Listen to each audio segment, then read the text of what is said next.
सभी को नमस्ते, जय श्री राम। थंबनेल देखकर आपको पता चल गया होगा कि आज का विषय क्या है। तो ये बहुत ही महत्वपूर्ण विषय है जिसको हम आपके सामने आज रखने जा रहे हैं। अच्छा, इस विषय को आपके सामने रखने से पहले मैं आपको एक बात स्पष्ट कर देता हूं कि इस चैनल के माध्यम से यहां पर जो भी बात आपके सामने रखी जाएगी उसके प्रमाण अवश्य प्रस्तुत किए जाएंगे। बिना प्रमाणों के हवाबाजी में यहां पर कोई भी बात नहीं की जाएगी। तो आइए बिना किसी देरी के आज के विषय को प्रारंभ करते हैं। तो आज का जो हमारा विषय है वो है त्रैतवाद। वैसे संसार में अनेकों वाद चल रहे हैं और इन वादों के कारण विवाद भी बहुत होता है।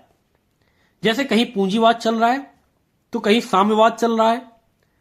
अब क्योंकि जो भारत है वो धार्मिक एवं आध्यात्मिक देश है, तो धार्मिक एवं आध्यात्मिक क्षेत्र में भी बहुत सारे वाद पनप गए हैं। कुछ वाद तो देश काल परिस्थितियों की उपज है, कुछ परिस्थितियां ऐसी रहीं जिनके कारण वो वाद चले, और कुछ ईश्वर भक्त कहलाने वालों ने अपने आप चला रखे हैं। अब अच्छा, प्रश्न ये भी उठता है, क्या इन सब विषय पर या इन वादों को जानने की कोई आवश्यकता है? तो बिल्कुल आवश्यकता है। आवश्यकता क्यों है? हमें ये बात समझनी चाहिए कि ये जितने भी वाद हैं, अगर हम इनको नहीं जानेंगे तो हम सत्यता तक कैसे पहुंचेंगे? हमें कैसे पता चलेगा कि क्या चीज सही है और क्या चीज गलत? तो सबसे पहले अगर हमको सत्य को धारण करना है, हमें सत्य बोलना है, तो उसके लिए हमें सत्य पता भी होना चाहिए। जब हमको पता ही नहीं कि क्या सत्य है क्या असत्य, तो हम सत्य कैसे बोलेंगे? तो हमें उस बारे में पता होना चाहिए, और ना जानने के कारण ही आज हम ऐसी परिस्थिति में हैं। आप देश और समाज को सोशल मीडिया में इन सब चीजों को देख रहे होंगे कि आज क्या परिस्थिति आ चुकी है। तो आइए समझते हैं कि ये त्रैतवाद क्या है। अच्छा, त्रैतवाद अगर हो सकता है कुछ लोगों ने पहली बार सुना हो ये शब्द, या जो लोग सनातन वैदिक धर्म को जानना चाहते हैं या उसको पढ़ रहे हैं, समझने का प्रयास कर रहे हैं, तो उन्होंने त्रैतवाद सुना होगा, द्वैतवाद सुना होगा, अद्वैतवाद सुना होगा, विशिष्ट अद्वैतवाद सुना होगा। ये बहुत सारे वाद हैं और इन सभी को जानना बहुत ही ज्यादा आवश्यक है, जिससे हम सत्यता तक पहुंच सकें। इस जगत में, इस पूरे विश्व में, इस भारत में एक ऐसी भी फिलॉसफी जन्मी है जो बोलती है कि इस जगत में एकमात्र उपादान मूल तत्व अचेतन जड़ प्रकृति ही है, अन्य कुछ भी नहीं। मतलब ये जो जगत हम देख रहे हैं, यहां पे वो जो प्रकृति की बात कर रहे हैं, उस जगत की बात कर रहे हैं, तो वो ये बोल रहे हैं कि ये जो जगत है बस यही सब कुछ है। जो ये संसार हमको दिख रहा है बस यही सब कुछ है, इसके अलावा कुछ भी नहीं। अच्छा, इसके जो प्रचारक रहे हैं वो रहे हैं चारवाक। चारवाक का ये मत रहा है, और उनका कहना क्या है? उनका कहना है, यावत जीवेत सुखम जीवेत ऋणम कृत्वा घृतम पीवेत भस्मी भूतस्य देहस्य कुतः पुनरागमनम। अर्थात यह जो शरीर है ना, ये नश्वर है, भस्म होने वाला है। इसके भस्म होने पर किसने क्या देखा? किसने देखा क्या होगा आगे चलकर? तो जब तक ये शरीर है, जब तक आप जिंदा हैं, जब तक आप जी रहे हैं, तब तक सुख से जियो, सुखों की प्राप्ति के लिए जियो, और सुखों की प्राप्ति के लिए यदि कर्ज भी लेना पड़े तो कर्ज लो, और कर्ज लेकर घी पियो। और जो ये विचारधारा है ना, यही है भौतिक वाम मार्ग। और ये भौतिक वाम मार्ग, कभी इस विषय पर चर्चा करेंगे कि ये कितना घातक है हमारे विश्व के लिए, हमारे समाज के लिए। तो आइए आगे समझते हैं। एक ऐसी भी विचारधारा भारत में रही है जो कि ये बोलती है कि ये जो जगत हमको दिख रहा है ये मिथ्या है, जो कुछ है सब ब्रह्म ही है, ब्रह्म के सिवा कुछ नहीं। ये जो हमको जो भी दिख रहा है, चराचर जो भी चीजें दिख रही हैं, सब ब्रह्म है, ब्रह्म के सिवा कुछ नहीं। मैं भी ब्रह्म हूं, तुम भी ब्रह्म हो। और ये विचारधारा आदिगुरु शंकराचार्य जी की रही है। वैसे तो आदिगुरु शंकराचार्य जी के ज्ञान को नमन है, बहुत ही ज्ञानी व्यक्ति हुए हैं वो, और उन्होंने समाज के कल्याण के लिए, हमारे धर्म के उत्थान के लिए बहुत सारे कार्य किए। लेकिन हमें एक बात बहुत ही अच्छे से समझने की आवश्यकता है कि मनुष्य जो है वो अल्पज्य है, जीव जो है वो अल्पज्य है, सर्वज्ञ नहीं है, सब कुछ जानने वाला नहीं है। वो बहुत ही ज्ञानी रहे हैं, लेकिन यहां पर जब बात आती है अद्वैतवाद की, कि सब कुछ सिर्फ ब्रह्म है, ब्रह्म के सिवा कुछ भी नहीं, तो वहां पर समस्या आती है कि मैं भी ब्रह्म हूं, तुम भी ब्रह्म हो। और ये एक बहुत ही बड़ी समस्या है, क्योंकि जो हमारे शास्त्र हैं, जो हमारे वेद हैं, जो हमारे उपनिषद हैं, वो इस बात की पुष्टि नहीं करते। वो ये नहीं बोलते कि तुम ही ब्रह्म हो, वो बोलते हैं तुम जीवात्मा हो, ब्रह्म नहीं हो। हां, तुम ब्रह्मत्व को प्राप्त कर सकते हो, तुम ईश्वर को प्राप्त कर सकते हो, तुम उसका ज्ञान ले सकते हो, लेकिन तुम स्वयं ब्रह्म नहीं हो। क्योंकि जो ब्रह्म है, जो ईश्वर है, उसने इस सृष्टि का निर्माण किया। क्या तुमने इस सृष्टि का निर्माण किया? तुम्हारे शरीर को बनाने वाला वो भी ब्रह्म है, वो ईश्वर है जिसने तुम्हारे शरीर को बनाया। क्या तुम इस शरीर को बना सकते हो? नहीं बना सकते। तो हमें यह भी समझना होगा कि ये जो अद्वैतवाद है, ये भी आप इसको पढ़ें, अच्छे से पढ़ें, बिना मेरे कहने से कि मैंने बोल दिया ये गलत है तो इसको गलत मत माने, लेकिन इसको पढ़ें और इसे समझने का प्रयास करें। तो यहां पर बात होती है, यहां पर बात आती है कि क्या चीज सही है। तो जो हमारे वेद कह रहे हैं, जो हमारे वैदिक ग्रंथ कह रहे हैं, बस वही सही है। तो यहां पर बात निकल कर आती है त्रैतवाद की। तो अब ये त्रैतवाद क्या है? त्रैतवाद बोलता है कि तीन ऐसी वस्तुएं हैं, तीन ऐसे तत्व हैं जो अनादि हैं, जिसको किसी ने नहीं बनाया, जो हमेशा से थे। वो कौन कौन सी वस्तुएं हैं, कौन कौन से तत्व हैं? तो उसमें जीव जो कि आत्मा, दूसरा परमात्मा, और तीसरा प्रकृति। यहां पे प्रकृति, हम इस जगत को नहीं बोल रहे, प्रकृति वो मूल तत्व जिससे ये जगत बना है, जिससे मिलकर ये जगत बना है। तो हम उस मूल प्रकृति की बात कर रहे हैं। तो ईश्वर, जीव और प्रकृति, ये तीन ऐसे तत्व हैं जो कि अनादि हैं, और यही त्रैतवाद का नियम है। तो त्रैतवाद ये बोलता है कि तीन ऐसे तत्व हैं जो कि अनादि हैं, जो किसी भी चीज से मिलकर नहीं बने। और अगर हम वैज्ञानिक दृष्टिकोण से भी देखें, तो जो भी भौतिक चीजें हम विज्ञान के माध्यम से, विज्ञान नहीं, साइंस के माध्यम से, विज्ञान और साइंस में भी अंतर है और उसकी डेफिनेशन भी बिल्कुल अलग अलग हो जाती है, उस पर फिर कभी चर्चा करेंगे। लेकिन साइंस के माध्यम से जिस चीज को हम देख सकते हैं, जिस चीज को हम ऑब्जर्व कर सकते हैं, वहां पे भी बात यह आती है कि अगर कोई तत्व है तो वो किसी ना किसी चीज से मिलकर बना है, और वो तत्व भी किसी ना किसी चीज से मिलकर बना है, और उसके आगे वो तत्व भी किसी ना किसी चीज से मिलकर बना है।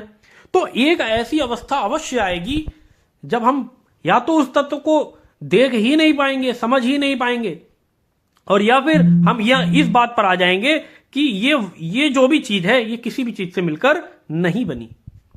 तो एक ऐसी अवस्था जहां पर कोई तत्व किसी भी चीज, किसी दूसरे तत्व से मिलकर नहीं बना, वो एक अनादि अवस्था है, जो हमेशा से वो तत्व मौजूद था।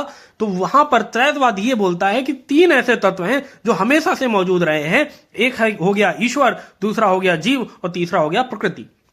अब बात यह आती है कि इसकी सिद्धि कैसे करेंगे, कैसे सिद्ध करेंगे कि तीन ऐसी चीजें हैं जो कि अनादि हैं।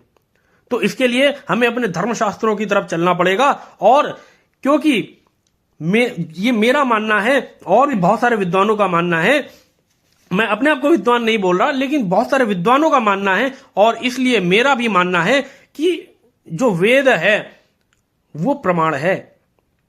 तो आइए वेद से सबसे पहला प्रमाण हम आपको देते हैं। तो ऋग्वेद के प्रथम मंडल के सूक्त संख्या 164 और मंत्र संख्या 20 पर आ जाते हैं, और आइए समझते हैं कि यह मंत्र क्या कहता है। द्वासुपर्णा सयुजा सखाया समानं वृक्षं परिसस्वजाते तयोरन्यः पिप्पलं स्वादुवत्ति अनश्चन्नन्यो अभिचाकशीतिः। अर्थात, हे मनुष्यों, सुपर्णा सुंदर पंखों वाले, सयुजा समान संबंध रखने वाले, सखाया मित्रों के समान, वर्तमान, द्वा दो पखेरु, समानम एक, वृक्षम जो काटा जाता, उस वृक्ष का, परिसस्व जाते आश्रय करते हैं, तयो उनमें से, अन्य एक, पिप्पलम उस वृक्ष के पके हुए फल को, स्वादुपन से, अति खाता है, और अन्य दूसरा, अनश्नत ना खाता हुआ, अविचाकशीति सब ओर से देखता है। अर्थात दो सुंदर पंखों वाले पक्षी घनिष्ठ सखा समान वृक्ष पर ही रहते हैं। उनमें से एक वृक्ष के स्वादिष्ट फलों को खाता है, अन्य ईश्वर एक सब ओर से व्याप्त होता हुआ न्याय से पाप पुण्य के फल को देने से न्यायाधीश के समान देखता है। तो इस वेद मंत्र से स्पष्ट हो जाता है कि जो वृक्ष है उसकी तुलना प्रकृति से की गई है, और साथ में दो जो सुंदर पंखों वाले पक्षी हैं जिनको मित्र बताया गया है, सखा बताया गया है, वो ईश्वर मतलब परमात्मा और आत्मा, ये दो हैं। तो यहां पर तीन चीजों की यहां से पुष्टि होती है, तीन तत्वों की पुष्टि होती है, एक ईश्वर, दूसरा जीव और तीसरा प्रकृति। अच्छा, बहुत सारे लोगों से आपने इस प्रमाण को तो सुना ही होगा। हम इसके साथ में और भी प्रमाण आपको प्रस्तुत करते हैं। केवल एक प्रमाण से काम नहीं चलेगा, हम और भी प्रमाण प्रस्तुत करते हैं। और आइए उपनिषद में देखते हैं कि उपनिषद इस विषय पर क्या कहता है। तो आइए यहां पर हम श्वेताश्वतरोपनिषद के प्रथम अध्याय के श्लोक संख्या 9 सबसे पहले देखते हैं। अगर पीछे कोई बैकग्राउंड में आवाज आ रही है तो उसको ध्यान मत दीजिए। आइए हम श्वेताश्वतरोपनिषद के श्लोक संख्या 9, प्रथम अध्याय की श्लोक संख्या 9 को देखते हैं और समझते हैं कि ये श्लोक क्या कह रहा है। न्यान्यो द्वावजावीशनीशौ अजाहेका भोक्तृभोग्यार्थयुक्ता अनन्तश्चात्मा विश्वरूपो ह्यकर्ता त्रयं यदा विन्दते ब्रह्म एतत्। द्वौ अर्थात दो, न्यान्यो यहां पर ज्या प्लस अज्यो, ज्ञानी ब्रह्म व अज्ञानी जीव, अजो दोनों ही अजन्मे, ईशानीशो ईश प्लस अनीश अर्थात समर्थ स्वामी अर्थात ईश्वर व असमर्थ जीव, व तीसरा निश्चय से एका एक, अजा अजन्मा अनादि और है, जो कि जिसको हम क्या बोल रहे हैं, प्रकृति, जो भोक्त भोग्यार्थ युक्ता, जो भोगने वाले जीव के भोगों के अर्थों से युक्त अर्थात भोग के लिए है।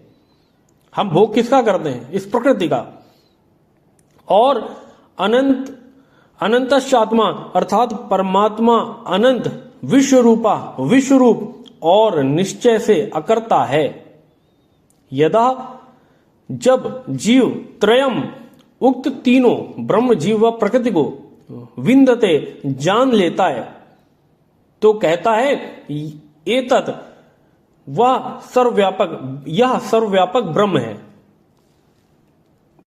यह सर्वव्यापक ब्रह्म है अर्थात वह ब्रह्म को जान लेता है। आइए इसके आगे के श्लोक में आ जाते हैं। श्लोक संख्या 10 देखते हैं कि श्लोक संख्या 10 क्या कहती है। क्षरम प्रधानम रताक्षरम हरः क्षरात्मानाभीशते देव एकः तस्याभिध्यानाद्यो जना तत्त्वभावात् भूयश्चान्ते विश्वमाया निवृत्तिः। अर्थात प्रकृति नाशवान है और जीवात्मा अविनाशी है। जो प्रकृति है वो नाशवान है और जीवात्मा अविनाशी है। वह एकमात्र ईश्वर नाशवान प्रकृति और जीवात्मा दोनों पर शासन करता है। उस ब्रह्म के पूरे तौर पर ध्यान करने से, अपने आत्मा को उसमें युक्त करने से, अर्थात योग समाधि से और उसमें लीन होने से, फिर अंत में संसार की माया बंधनों से निवृत्ति हो जाती है, अर्थात मोक्ष प्राप्त हो जाता है। यहां पर भी साफ साफ लिखा हुआ है कि जो ये जगत है, जो ये प्रकृति है, ये नाशवान है और जीवात्मा जो है वो अविनाशी है। वह एकमात्र ईश्वर, जो ईश्वर है, वो नाशवान प्रकृति और जीवात्मा दोनों पर शासन करता है। यहां से भी त्रैतवाद की सिद्धि हो जाती है कि यहां पर ईश्वर, प्रकृति और जीवात्मा तीनों की बात हो रही है और उसको ध्यान करने से, ईश्वर का ध्यान करने से हमें मोक्ष की प्राप्ति हो जाती है।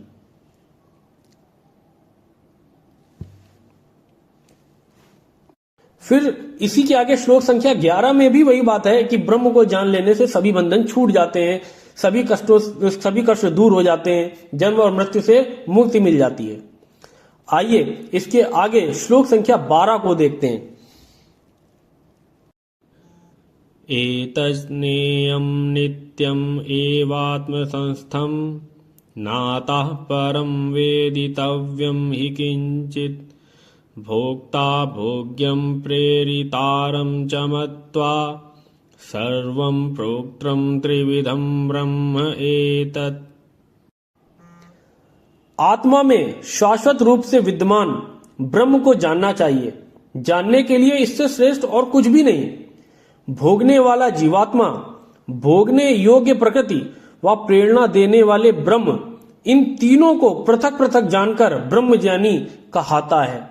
अर्थात जो भोगने वाला जो जीवात्मा है, वो भोगने योग्य प्रकृति व प्रेरणा देने वाले ब्रह्म, अपने आप को जानना कि हम क्या हैं, भोगने योग्य प्रकृति को जानना व प्रेरणा देने वाले ब्रह्म को जानने से, इन तीनों को पृथक पृथक जानने से वह जीवात्मा वह ब्रह्म ज्ञानी कहलाता है कि उसको ब्रह्म का ज्ञान है। तो यहां से भी त्रैतवाद की पुष्टि हो जाती है। तो आशा करते हैं कि इन सभी प्रमाणों के बाद आपको समझ में आ गया होगा कि त्रैतवाद क्या है और वेदों में तथा उपनिषदों में उसके बारे में कहां पर क्या लिखा हुआ है। तो हमें जानना चाहिए कि ये जो भी चीजें हैं उसके तीन कारण हैं, तीन चीजें हैं, ईश्वर है, जीवात्मा है और प्रकृति है। ईश्वर ने प्रकृति के जो मूल प्रकृति है, उस मूल प्रकृति से जीवों के लिए अर्थात जीवात्माओं के लिए इस जगत को बनाया और जीवात्मा यहां पर इन स्वादिष्ट जो भी फल हैं उनको खाता है और अपना कर्म करता है। अगर कर्म अच्छे हैं तो वो मोक्ष को प्राप्त करता है, ईश्वर जैसा आनंदित है उस तरीके के आनंद को प्राप्त करता है, और अगर कर्म बुरे होते हैं तो वो जन्म और मृत्यु के बंधन में फिर से फंसता है। तो इतनी सीधी सी बात है त्रैतवाद की। आशा करते हैं कि आपको त्रैतवाद पूरी तरह से स्पष्ट हो गया होगा। अगर फिर भी कोई प्रश्न है तो आप कमेंट बॉक्स में लिख सकते हैं और मैं प्रयास करूंगा कि उसका उत्तर आपको दे सकूं।